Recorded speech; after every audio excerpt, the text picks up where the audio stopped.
On September 28th of 2021, Amazon's New World launched, and subsequently, their servers took a dump. What's your contingency plan? Contingency plan? Your backup plan. You gotta have some kind of backup plan, right? No, we don't have a backup plan. I mean, you're Amazon. for crying out loud. You're geniuses. You're the guys that think this shit up. I'm sure you got a team of men sitting around somewhere right now just thinking shit up.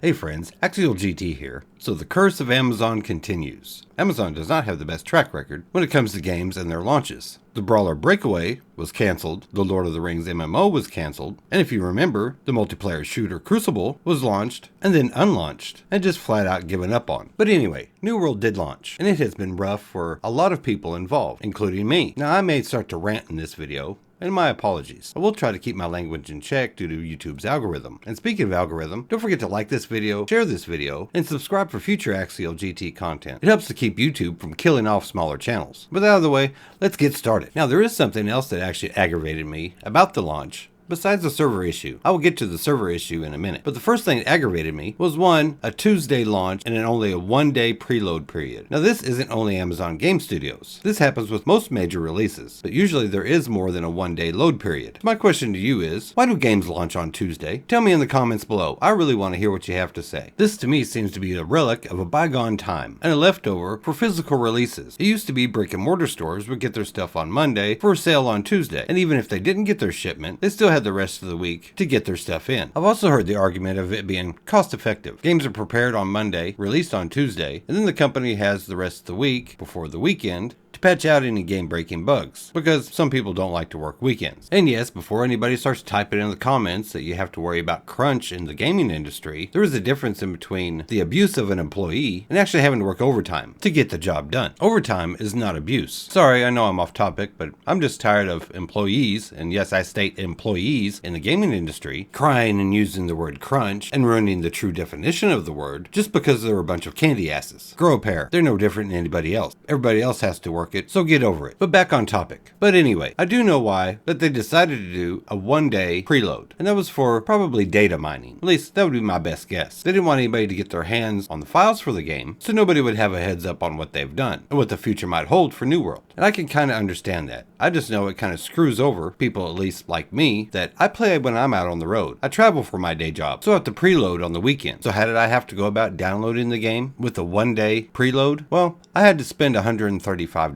to up my mobile hotspot to be able to have enough data to download. And just imagine my aggravation when I see this for hours and hours and hours. Then you have big media outlets posting things like this, talking about the concurrent players of New World. Over 700,000 people. And even I was. Until I got to thinking, wait a minute, something isn't right here. This concurrent player count is bullshit. And how do I know it's wrong? This is the server list for launch day on the New World website. There are 186 servers, times the 2,000 player server cap. That means that Amazon Game Studios figured that less than 372,000 people were going to be playing the game on launch day. It also didn't take me long to realize another misnomer about the concurrent player count. I was watching this screen for 4 hours, and Steam had actually said I've been playing for 4 hours. Well, no I hadn't. I don't consider waiting to log in actually playing the game, but I can see how the software does not know the difference. So given those numbers, it seems that half the people that bought the game could not play the game, and that is a real issue. I don't know actually what they're doing up in AGS, but obviously it's not thinking ahead. There's no one sitting around able to rub two brain cells together to get a spark, because even the closed beta hit 200,000 concurrent players, and they actually got to play. Open beta was a little less, and they should have known that there was going to be a lot more people play at launch. I know a lot of people who did not want to play the closed beta and open beta